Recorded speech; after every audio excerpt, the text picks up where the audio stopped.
Hello everyone, and welcome to part 2 of our beginner series where we break down basic yoga poses that you're going to need to build up your yoga practice. So the first part we discussed child's pose, plank, and downward facing dog. Today we're going to continue by doing chaturanga or half plank pose, and we're also going to do upward facing dog or cobra pose. Alright, so let's get started. Chaturanga, you gotta keep your elbows hugged in, as you bend. And when you're in chaturanga, you have to imagine yourself traveling forward and down, not just going down. So there's a forward movement. So I'm gonna try and demonstrate that right here. So here I am in my plank, right here. And then I'm gonna travel forward onto my tippy toes. So there's already a slight bend in my elbows. And then I'm gonna lower slowly, keeping the elbows in, lower slowly down to the ground. That's the first thing. So when you're building strength, that's just how I would do it.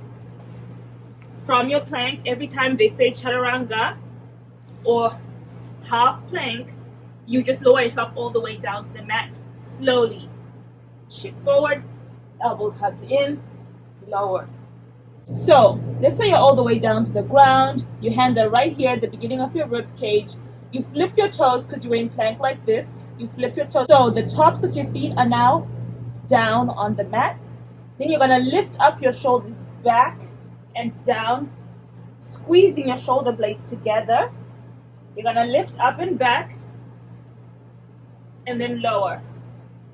And that's baby cobra, and you're going to find it in many beginner-friendly yoga classes. So you've come all the way down, then you're going to lift up, shoulders back and down, lift and lower. You can also lift up to like full cobra, right? So the rest of your body still stays down, and then you lift, you push through your arms, through the triceps, keep the shoulders back and down, right here. And you stop and you look forward, and that again is also cobra. That's the full expression of cobra. You're just basically teaching your back muscles to squeeze and lift. In the last video, we skipped lowering down, upward facing dog. We skipped that chaturanga and that upward facing dog. In this, we're adding it, right? So you just have to practice how to lower down. Start by lowering down slowly, and then hopefully you have the strength to stop yourself in the middle and to flip your feet and come to upward facing dog. You can't stop halfway, but you're able to do upward facing dog. What would that look like, right? So starting your plank, you shift your weight forward, you lower all the way down. You tend to have to move your hands back just a little bit, and then shoulders back and down, lift and lift.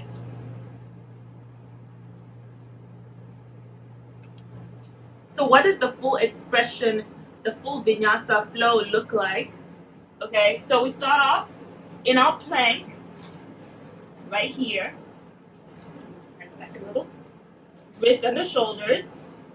And then we're going to shift forward, lower about halfway. Flip your toes and lift up. Upward facing dog. Engage the tricep, lift the thighs off the mat. Strong. I'm going to demonstrate that one more time. So we're starting from plank. We're going to end in downward facing dog. Right. Strong at plank. Shift forward. Lower elbows hugged in. Upward facing dog. Flip your toes. Downward facing dog.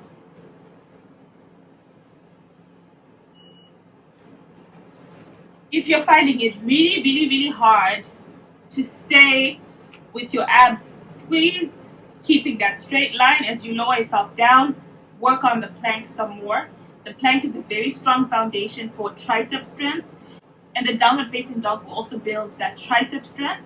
And then once you have those, you're going to lower down. Alright guys, that's it for part 2 of our beginner series. I hope you found this helpful and useful. Let me know what you think in the comments, and don't forget to subscribe. Namaste.